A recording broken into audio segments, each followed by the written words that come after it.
મહિમા વધારવો અને વધારેલો જાળવી રાખવો એ એક ચેલેન્જ છે. આપણે દેહ અને દુનિયાના યોગમાં છીએ. અહીંયા કાંઈક અને કાંઈક એવા પ્રોબ્લેમો ઊભા થાય છે ને ત્યારે નાશવંત બાબત માટે થઈને આપણે શાશ્વત મહિમા ઘટાડી નાખીએ છીએ.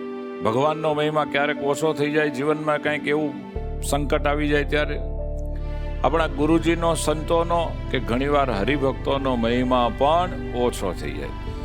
એ ચારમાંથી કોઈનો પણ મહિમા ઘટ્યો એટલે યાદ રાખો અધોગતિ શરૂ થઈ.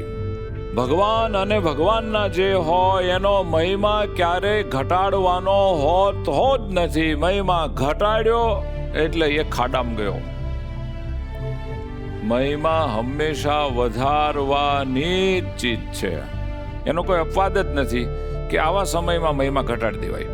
એ તો આપણી ભૂલ છે કે આપણે ભટકી પડીએ છીએ અને અવારનવાર દેહાભિમાનને કારણે, માનને કારણે, વાસનાને કારણે, સ્વભાવને કારણે કાં તો ભૂંડા દેશકાળને કારણે મહિમા ઉતરી જાય છે.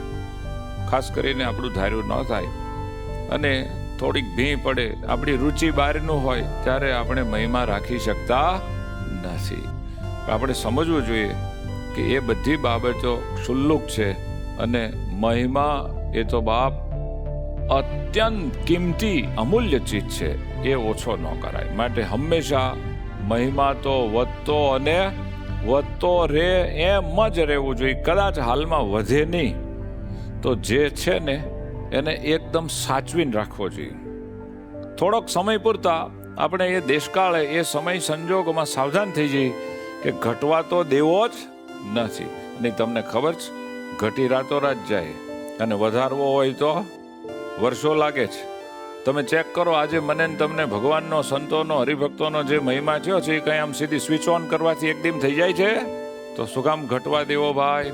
માટે કોઈ પણ સંજોગોમાં મહિમા ઘટે એવું કાંઈ વિચારવું નહીં, એવું કાંઈ કરવું નહીં, એવું કાંઈ જોવું નહીં, એવાનો સંગ કરવો નહીં. જેનાથી મહિમા વધે વધે અને વધે એવું જ જીવન જીવવું જોઈએ.